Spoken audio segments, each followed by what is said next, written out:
Jared Polin, FroKnowsPhoto.com, here in Philadelphia in front of Independence Hall, because we are about to go gigapanning to take a big ass gigapan with a 5-minute portrait of Independence Hall. So I'm going to run you through how we're going to make this thing work. So it's kind of like a preview, review, how to make this thing work. It's already set up. I set the GigaPan up. Now, it's not the easiest thing in the world to set up. I was on the phone for an hour and a half with their tech people getting the rundown of how they got over technical on me. I told them to make it Mr. Rogers for me so that I could make it work. But what we're gonna do here is take multiple images. I've got the D4 with a 70-200. It's set to 200 millimeters, and I'm just gonna show you how we are going to use the GigaPan to determine where the photos are gonna be taken. Some things you have to remember. I forgot to lock in white balance, so I have to lock in white balance because you don't want that changing from picture to picture. I am shooting RAW. A lot of people don't shoot RAW when it comes to GigaPans, but I am shooting RAW so that I can tweak the files after to make them look better. But I'm glad I went through that process. You know what? The GigaPan actually tells you a couple of things to look for before you start shooting. So I'm gonna turn it on. It says GigaPan Epic Pro, bro. I already set the focal length in this thing. You have to set the focal length for each lens that you put on. So there is some work that goes into it. It's not like set it and forget it, just put a camera and a lens on there and it figures it out for yourself. I'd love that, but it doesn't. So it's asking me new panorama. I hit OK. So it says set the camera zoom. It's already set to 200 millimeters. So I'm ready to go. I hit boom. So it's gonna say move camera to the upper left of the frame. Steven was asking me, he's behind the camera, he was asking me, how do we determine what it's going to shoot? Well, here it's telling me to shoot, point the camera to the upper left of the frame. I'm going to turn on my live view so I can see what's going on, and I'm going to move the camera by using this button. It's moving, and I'm crossing, so I got to see where it's looking. I've already locked my focus in. Actually, I got to make sure that I have enough room to get the spire in there, because I want to make sure that that's in there. So it's got to be much higher than that. So that's how high we'll go. Look at that. You can see how high this is. And I'm going to go all the way over to here. I'm going to stop about there. And I'm going to say, this is my upper left. So I selected the upper left. It says move camera to the lower right now. So now I'm telling the camera the lower right, which is going to be over there by that building. Yeah. So now I'm going to go down to the lower end. You can watch this thing move. This is good because it's setting it up in the computer. And as we're doing this, it's going to tell me how long the picture is going to be. Right now it says, well, 4 minutes and 7 minutes. Holy Jesus. This is going to be a long one. We'll do it about there. We'll do it street level. It says 10 minutes and 7 seconds to shoot this. And I see some clouds coming. You're gonna shoot manual, so this is something that we'll probably correct for in the RAW file. But I'm gonna lock this in. It's saying horizontal pics, 14 rows, vertical, 9 rows. This is gonna make sense when we stitch it together, but we've got 10 minutes of shooting coming. I'm gonna lock it in, boom. Lower right corner is set. So now it's gonna ask me, do I wanna see the preview of it moving? No, I don't want to waste the time. I'm going to skip that. It's going to take 126 pictures. 126. I'm going to hit OK, and now it says, is the camera on? Yes, the camera is on. The camera's on. Then it's saying, is the white balance locked? And no, my white balance is not locked yet. So I am going to lock that in. Where is white balance? Oh, it's down here. I'm going to set it to daylight because we're outside, so that's locked in.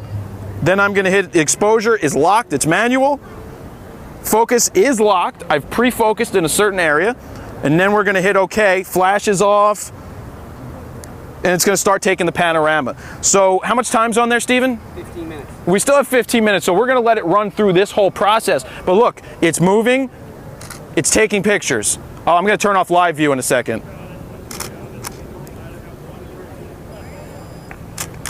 I hope I didn't ruin it, but I turned off live view because there's no reason for live view to be on at this point. I should have done that before. Maybe that's something it should say. Is live view on or is live view off? That's something you could do. But what it's doing is it's taking the first column. Then it's going to move, go back to the top, and redo the whole thing. So it's going to keep going. What you have to remember with something like this is pretty set it and forget it, but that doesn't mean that what you're shooting is creative. What? Oh, what are you waving for? Don't worry about him, Steven. Don't worry about the guy. Because look, it's pointing at the sky right now. That's all good. Yeah, if we got somebody in the way, then we'll see what happens. But what you have to remember is, I asked the question of the GigaPan people, what sets one GigaPan to somebody else? Like, what makes one better than the other? It becomes creative, because if you came out here and set up the camera the same way that I did, would you get the same results that I did with my GigaPan? It's possible, but I want to be more creative out here. So I'm playing with the exposures. I'm going to work with that in Lightroom after the fact. So, you know, look at this. It just keeps moving. It's computerized. You can put 11 pounds, I believe, on it. We've got a 5-pound bot. I don't even know what the D4 weighs, but what's going to happen after we get all of these images into the computer, I'm going to go through them individually and try to sync them up with the same color. That's why you lock the white balance. You lock the white balance because you don't want that changing from picture to picture, but even though we're shooting raw, we could make that change later. I think it's important to make that tweak after the fact, to change your exposure to where you want it to be in the final image. Now, GigaPan gives you software, a stitch effect software, that allows you to take the images once they're exported as full-res JPEGs.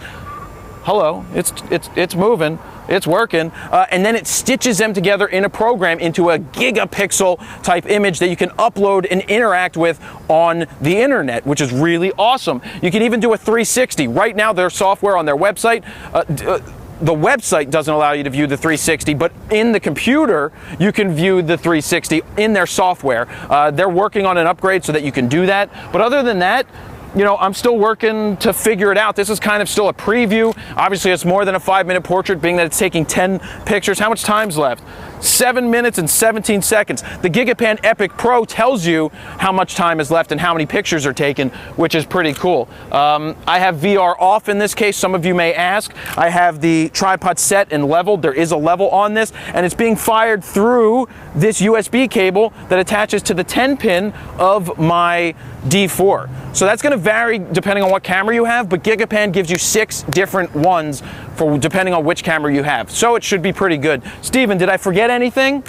Nothing? Steven doesn't think I forgot anything. And we're just going to let this thing do its job, let it roll. We'll probably speed up through here, and we'll be back when it's over.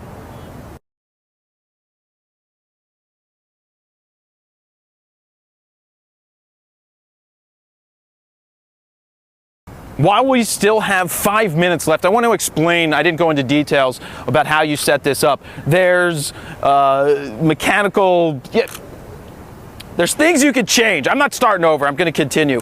You can move the camera higher and lower. It depends on what camera you have. You try to get everything centered. They have this thing called the nodal point, and then you've got parallax, and the light's changing, by the way, so that may affect my exposure as we're talking. But with the raw file, it's not going to be that far off. We're losing maybe less than a stop of light right now because those clouds aren't very thick, so we'll be able to correct for that later. There are people that will change the focus independently from picture to picture to picture, depending on what they're shooting, or possibly change their exposure, but this is why we shoot raw, because the clouds are moving and they're going through, and we'll deal with that later. I like to try to get it as right as possible, but through 150 pictures, it's going to be what it's going to be, especially for this test. But to set this up, it's not the easiest thing in the world. GoPro has some, not GoPro, GigaPan, same thing, GP. GigaPan has some videos on their site. They're brief. I think they need to be more detailed. I told them that. I said, make more detailed videos, because not everybody's going to understand this, and not everybody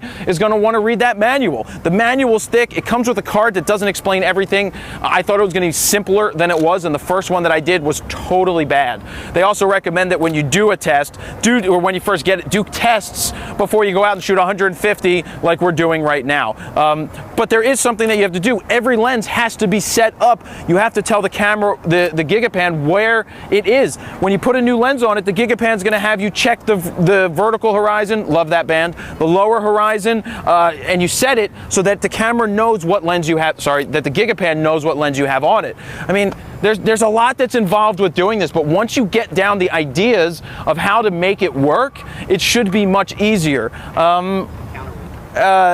Oh yeah, so Steven just reminded me there was something that I would like to be a little different. If you're shooting in windy places, or maybe not even windy, where the ground's just shaking, say in New York City and the subway's going down below, you're going to get this thing shaking because it's a little off balance. You know, you line something up in the middle and you put a lot of weight on it, it's not going to be the most balanced thing in the world. So I would love to see if they had another something to counterbalance what you're doing, to make it work, to make it as stable as possible. But so far, I'm pretty happy with it, and we're just gonna let it work. It's got 2 minutes, 48 seconds left. It's on 90-second picture of 126, and let's speed through it, and I'll be back.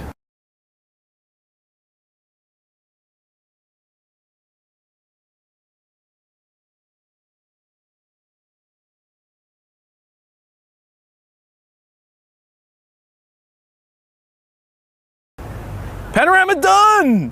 The panorama is done, everybody. All of that, we started up there, we ended down here. You can't preview it, you can't see what you did. In the future, it would be amazing if this box somehow got powerful enough to take all those images and compile them, all 150 of them, and then give us a preview to make sure you didn't really screw it up. Because we have no way of knowing if we screwed it up until we get back to the computer and stitch them together, and I'll make a video of that happening. I can do a screen flow of the software working and showing us what's going on. I could look through the camera, we could shoot it again because it has a memory for the last panorama you took. I could say take it again, and I could do it at a different aperture. I locked my aperture in, I locked my focus in on the building, and the focus, it really shouldn't change too much. It really shouldn't, because that's a pretty plain thing. Now, the one thing I don't understand is the parallax. For those of you who aren't sure what parallax is, I got some explaining. How much time's left, Steven? 5 minutes. 5 minutes, good. I got some explaining done about parallax. Oh, there's some ladies coming up. Hey, hi. How are you? I'm great. So parallax, if you hold your finger out, close one eye, close the other, it shifts. So if you're shooting a straight line, something's gonna happen. I don't know how to correct for that. All I know is that you go forward, you go back. That's how you can possibly correct for it. I sent some sample images to the GigaPan guy to say what I was doing wrong. He found some discrepancies because the software sometimes has issues when it stitches them together, giving you a proper alignment, because straight lines are hard to get straight from one picture to the other. So what it's going to do is take the 150 some images that we took, stitch them all together to give us a GigaPan image. So that is a long 5-minute portrait on the GigaPan. We're going to go back to my loft. We're going to look at it because I'm not going to end it yet. We're going to get into more information there. So that is about it. This is pretty interesting. There's a learning curve, and that's what we're going through right now. So let's throw it back to the loft to Jared, who's sitting at his desk. So now we're back in the loft. It was a ton of fun to go out there to Independence Hall with Steven and capture some GigaPan images. I like to say I went gigapanning. Now, when I posted a sample on Facebook of what we were doing and said that some people came up to talk to us about what we were capturing, people with guns on bikes and things like that, let me explain what happened and what the discussion was that we had. Now, I wish I was recording at the time so that we would have gotten the entire discussion, because you can't go in there with an attitude when somebody rolls up on a bicycle with a badge and guns and whatnot, but they weren't drawn. They were just coming out to ask us what we were doing. You're in a public place, yes, but we are set up with 2 cameras and multiple things, and you do need permits for certain things to record and sell and make money or make movies and TV shows. There are reasons why there are permits, and they can ask. I don't mind that they ask what you're doing. We had a discussion. They didn't say you're not allowed to shoot photos here. They didn't say you can't use a tripod to shoot photos. They didn't say anything along the lines of that we were doing anything wrong.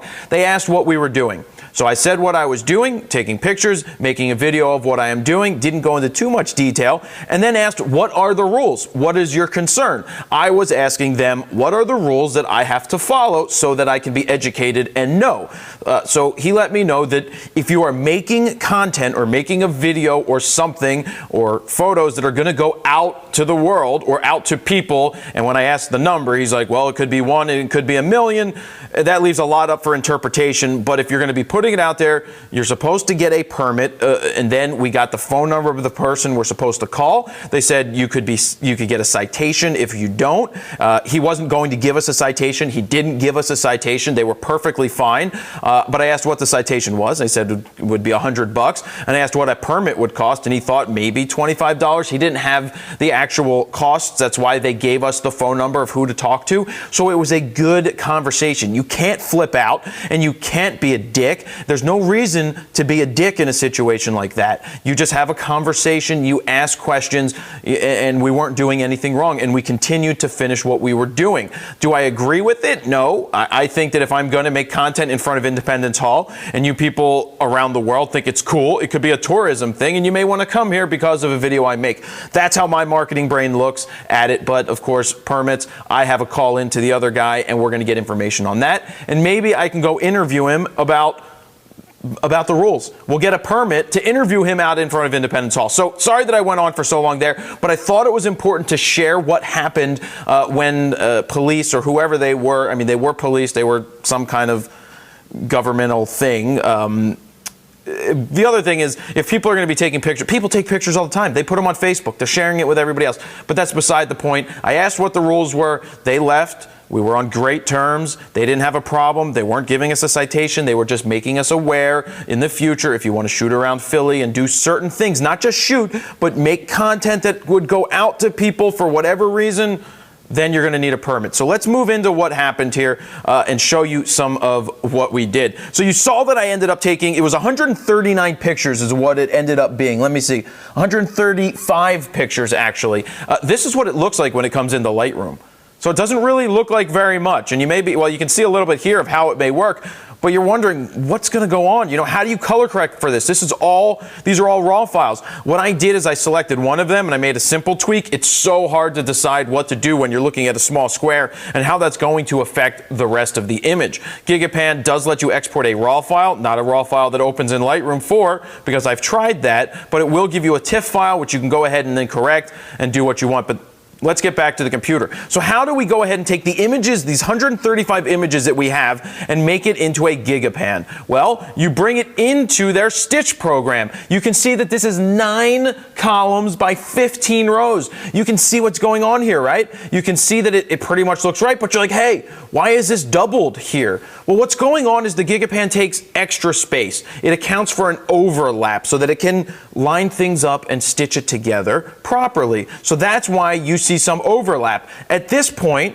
you then would click on Stitch, and it would go through and stitch all the images until it gives us the final panorama, which looks like this. This makes up a 933 megapixel image, 48,964 by 19,056. We're going to go through this image. We're going to find the discrepancies. We're going to find the issues, because that's what this sample and test was all about. You can see that in this program it looks like this. You can move it around. It's projected. I asked the question of the GigaPan guy because I uploaded this image to their website, and it kind of looked bowed. It looked weird, but that's because it's flattening out. When you look at it in their software, it's designed, it's like projecting an image onto a sphere so that you can interact with it. So I like the way it looks right here in the program. As you can see to the right, I didn't get all of the building. For the future, I'm going to overshoot. I'm going to shoot so far, and I'm going to say the C word, that you would maybe crop it down to give you the panoramic that you're looking for, because I didn't leave enough room over on the left, and I definitely didn't leave enough room on the right. So what is cool about this is that you can zoom in, and the details that you get are amazing. Now, it takes a little bit of time to load because it is such a huge image, but you can see that we're zoomed in here on the clock. We're zoomed in here on the bell. And this is where the Liberty Bell used to hang, if I am correct, from when I went to the Liberty Bell and asked. I believe it hung up here. So that's pretty cool. We can zoom in and see even more detail. This was using a 200mm lens, as you know. But let's go up into the spire. Everything looks pretty good, but then we get up into the spire, and we've got a little bit of, I guess this is what they were talking about with the parallax. It's off a little bit. Now, there is a way to correct it. I just don't know how to do it right now, and I'm sure I could ask for the explanation on what I need to do, but you know, you can make a correction for that. Then you have to worry about things like this, cutting cars off. We cut half cars because that's how the pictures were taken. This person, they got cut off. They're a ghost. Front of the car, and then there's a cop car. And it's cut off, but the majority of the images are pretty awesome here. You know, you can zoom in here and see it says Washington, and you can see the statue. It's amazing, and you can look into windows. You can see these reflections. Look at this stuff. It's just the amount of detail. I'm just waiting to find somebody just staring and creep bombing a photo in the background. I should probably put a creep bomber in a photo just to freak people out when they see it. But it's pretty cool. Oh, by the way, these are keystones. Look at that. The shape of a keystone, just like the Keystone State. So let's talk about this overlapping thing and this issue that's going on with the people and the ghosting. What's happening is, you know that as you saw when I was doing the pictures outside, what was that? Something just dropped. I don't know what it was, but I'm going to ignore it. I'm going to keep recording. You can see that it takes the pictures in the rows like that, top to bottom.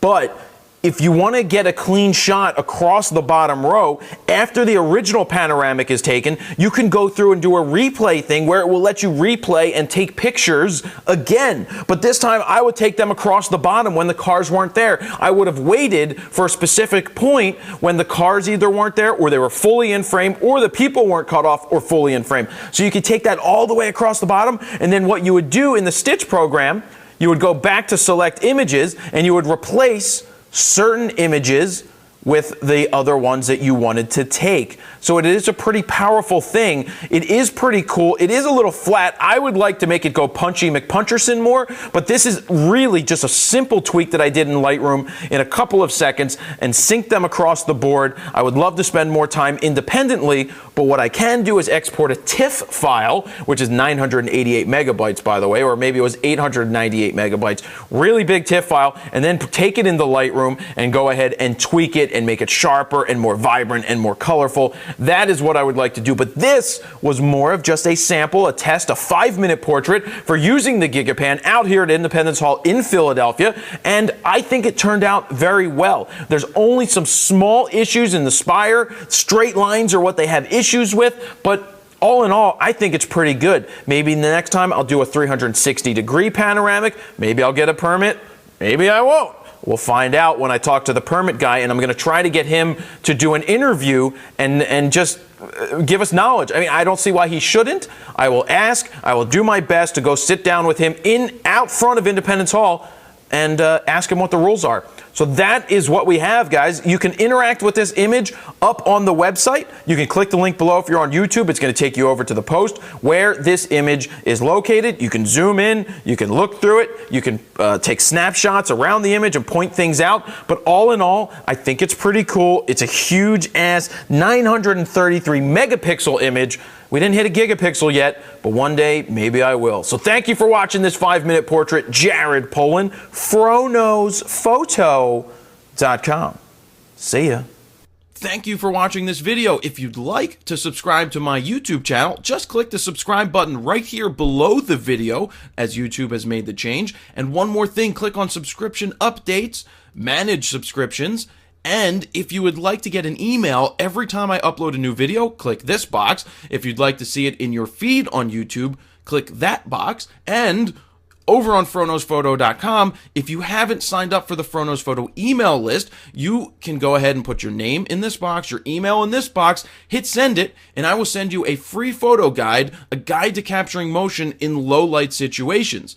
If you're new to photography or you're somewhere in the intermediate range looking to learn a little bit more about your camera and how to get out of auto, don't forget about the Froknows Photo Beginner Guide, a guide to getting out of auto. It's at a special price right now. It's a 3-hour-long video. You can buy it as an instant download or as a physical copy with free shipping around the world. So thank you guys very much for watching.